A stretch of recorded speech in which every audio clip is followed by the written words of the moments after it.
आदरणीय प्रधानाचार्य श्रीमान सतीश जी, विज्ञान विभाग के विभाग प्रमुख श्रीमान उमाशंकर राज जी तथा इस वर्ग के संचालन में लगे ऐसे सभी पूर्णकाली कार्यकर्ता बंधुओं तथा नवीनतम प्रशिक्षण वर्ग में आए सभी ऐसे नवीन आचार्य दीदी तथा स्नातक वर्ग में आए ऐसे आचार्य। यह प्रतिदिन कार्यक्रम किसी न किसी विधि से संपन्न हुआ करता है। इस प्रशिक्षण वर्ग में एक निश्चित विषय और निश्चित कार्यकर्ता सुनिश्चित रहते हैं। वो भी अपना विषय पूरा करने का प्रयत्न करते हैं और हम उसके प्रशिक्षण के भाग में बनते जुड़ते जाते हैं। अभी राष्ट्रीय स्वयंसेवक संघ के बारे में कुछ छोटी जानकारी आप सबके सामने हासिल करके रखते हैं। इस देश के अंदर प्रसिद्ध समाचार एजेंसी हो गई। देश ही नहीं, देश के बाहर भी उसकी प्रसिद्धि बड़ी होगी, लोकप्रियता बढ़ेगी। ब्रिटिश ब्रॉडकास्टिंग कॉर्पोरेशन, जिसको हम सब BBC कहते हैं। जब राष्ट्रीय स्वयंसेवक संघ प्रारंभ हुआ था, ठीक कुछ दिन के बाद सभी प्रांतों के अंदर राष्ट्रीय स्वयंसेवक संघ का काम चला गया था। कार्यकर्ता भी हो गए थे। BBC समाचार एजेंसी से इंटरव्यू साक्षात्कार में पूछा, आपकी बहुत प्रसिद्धि है देश के अंदर विदेश के अंदर भी, आप कृपया मुझे बता सकते हैं कि पूरे देश के अंदर विश्व के अंदर निस्वार्थ भाव से काम करने वाले, जिनको सामाजिक सांस्कृतिक संगठन कहते हैं, पूरे दुनिया के अंदर कोई है आपके अंदर, आपको लगता है उसका नाम कृपया बताइए। तो साक्षात्कार के जो प्रमुख थे उन्होंने सब प्रकार की बातों को ध्यान में रखकर रिसर्च का खोजा कौन सा नाम है। उनके सामने एक ही नाम था, उसका नाम था राष्ट्रीय स्वयंसेवक संघ। ये हमारे लिए नहीं, संपूर्ण समाज के लिए राष्ट्रीय स्वयंसेवक संघ विश्व का बड़े सांस्कृतिक संगठन है। ये एक साक्षात्कार में प्रसिद्ध समाचार एजेंसी कहते हैं।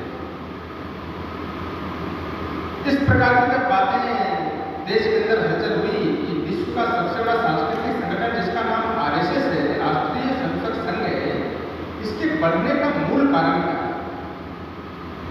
विद्यार्थी जगत में भी एक शोध परक हो गया, सामाजिक जगत में भी शोध परक हो गया, सबने इस पर रिसर्च करना प्रारंभ किया।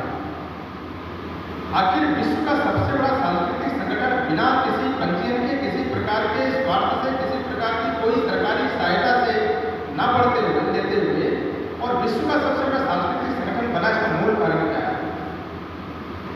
सब लोगों ने शोध करना प्रारंभ किया। कुछ बहनें भी बाहर गई शोध करने के नाते, कुछ ऐसे पुरुषजन भी गए, कुछ ऐसे सामाजिक बंधु भी गए। आखिर इसका मूल तंत्र क्या है। सब प्रकार के शोध के कारण सब लोगों ने विचार विमर्श तक लाया और उन्होंने सबके सामने उसकी प्रस्तुति की। उस प्रस्तुति में एक मूल कारण था कि राष्ट्रीय स्वयंसेवक संघ विश्वव्यापी संगठन हो गया। भारत में नहीं, भारत के बाहर ऐसे 43 देशों में राष्ट्रीय स्वयंसेवक संघ का काम चलता है। इसका मूल कारण में मुझे जो ध्यान में आता है, उन्होंने जो सबके सामने प्रस्तुत किया, वो कहते हैं शाखा स्तर के छोटे कार्यकर्ता, जिसको हम सब गठनायक कहते हैं।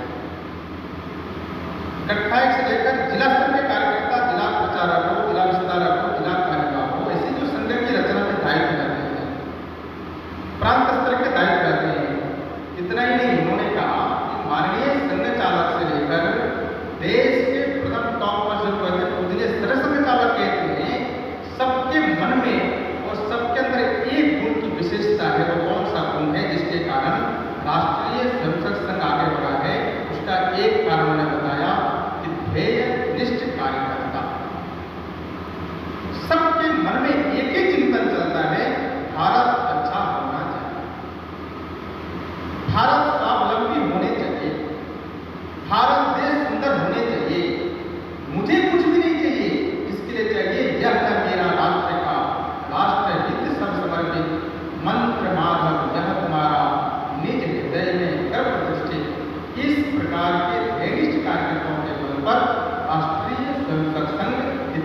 लंबी यात्रा होती है।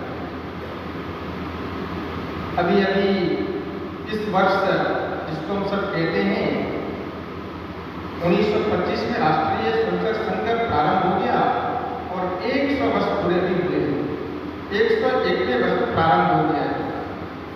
ये भी पूरे देश भर के लिए आश्चर्य का विषय है। दुनिया के अंदर हम विचार करेंगे, हम सब पढ़े लिखे आचार्य बंधु में प्रत्येक ध्यान में आता है।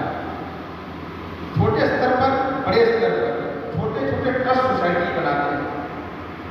जब ट्रस्ट सोसाइटी बनाते हैं तो मन में कोई बुरा भाव नहीं रहता, उनके मन में एक ही भाव रहता है, हम ट्रस्ट बनाएंगे, सोसाइटी बनाकर देश की सेवा करेंगे, समाज की सेवा करेंगे, लक्ष्य बड़ा रहता है। लेकिन जैसे जैसे उस संगठन की और उस प्रकार के ट्रस्टों की सोसाइटी की प्रसिद्धि बढ़ती है, लोकप्रियता समाज के सामने आ जाती है, बढ़ जाती है, धन धान इससे संपूर्ण हो जाते हैं, तब धीरे धीरे ध्यान में आता है वो ट्रस्ट सोसाइटी एक भाग में जाकर कई भागों में विभक्त हो जाता है। समाज का परिदृश्य ऐसा है, आप जब उसका अनुभव कर सकते हैं समाज के अंदर। किसी का मन नहीं मिलता, किसी का विचार नहीं मिलता, किसी का वो घर की आसक्ति बढ़ती है, धीरे धीरे यहाँ तक नहीं उस सोसाइटी में एक भाग नहीं, दो भाग नहीं, कई भागों बंटवारा होता है। जब परिवार